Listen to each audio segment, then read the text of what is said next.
মানে সিমেন্ট দেন কেমন? সিমেন্ট আগে তো ডাক্তাররা যেটা সেটা দিয়ে চলে যেত, এখন এই অপশনটা হয়তো বা ডাক্তারদের কাছে নাই, এখন আমরা তো সব বুঝি দেখতেছি অনলাইনের সুবাদে।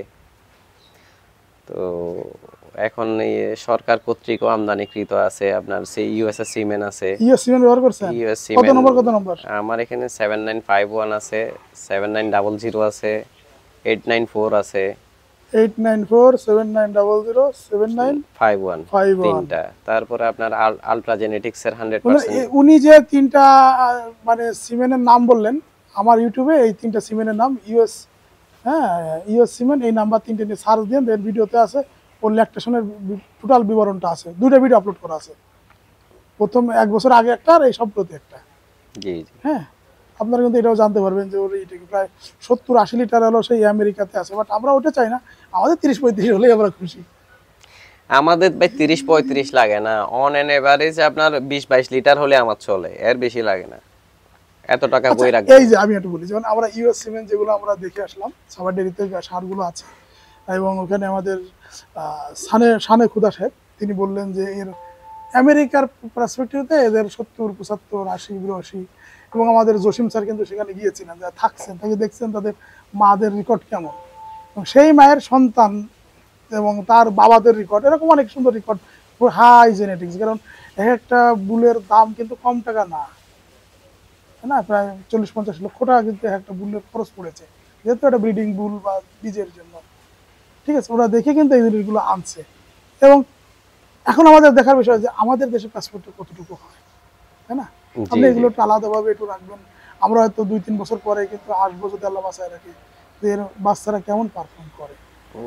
আমার কাছে শুধু সরকারি না, বর্তমানে অন্যান্য বেসরকারি কোম্পানি যারা ইম্পোর্ট করতেছে সিমেন্ট সবগুলারই বাচ্চা আছে এখন। এসিআই এডিএল, এসিআই এর না, এডিএল এর সিমেন্ট আমার এখানে ইউজ করা হয় নাই।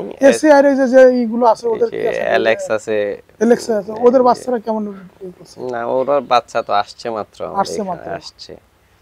আপনার ডব্লিউডব্লিউএস এর ছিল, তারপর আলট্রা জেনেটিক্স এর যেগুলো ইম্পোর্টেড সিমেন্ট আছে ওইগুলো আছে, ওইগুলো কনসেপ্ট করছে, এগুলো বাচ্চা আসে না এখনো।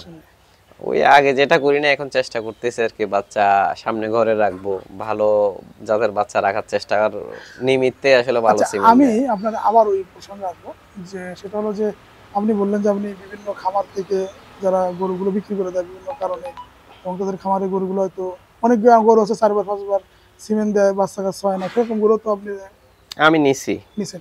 এগুলো আনার পর আপনি কি করেন? না এগুলো আনার পর আসলে যখন এটা তো গরু আনার পর আমি দেখতেছি গরুর কি লাগবে লাগবে, আমি তো চোখের দেখাতে অনেক কিছু আসলে আইডিয়া করা যায়। আপনি যে হাট থেকে গরু কিনতেছেন কয় মন হবে, আপনি তো চোখের আইডিয়া নিচ্ছেন, এটা তো আপনি আর মেপে নিচ্ছেন না। জাস্ট গরুগুলার ক্ষেত্রে পালতে পালতে আমাদের এমন হয়েছে যে গরু মুখ কালো মানে কি, একদিন গাড়িতে বসতেছি, যে বসছি, এক বন্ধু ফোন দিয়েছে, বলে যে ভাই আমার গরু খাবার খাচ্ছে না। তা আমি গাড়িতে ফোনে ওরে জিজ্ঞেস করতেছি যে গরু কি মুখ কালো করে আছে কিনা, ওর তো জ্বর মাপতে দিলে জ্বর মাপতে পারবে না। এখন গাড়ির সব লোক আমার দিকে তাকাই আছে, গরুর আবার মুখ কালো আর ফর্সা কি?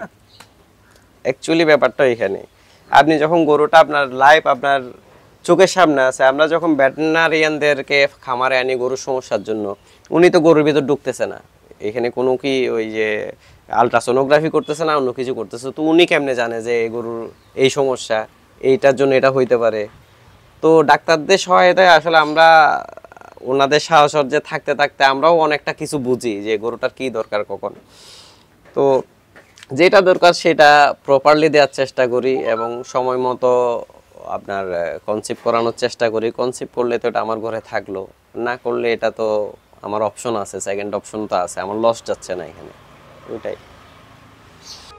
আর কেঁদো না বাংলার কৃষক, ফোটাও মুখে হাসি, তোমরা দেশের আসল নায়ক, বলবে বিশ্ববাসী।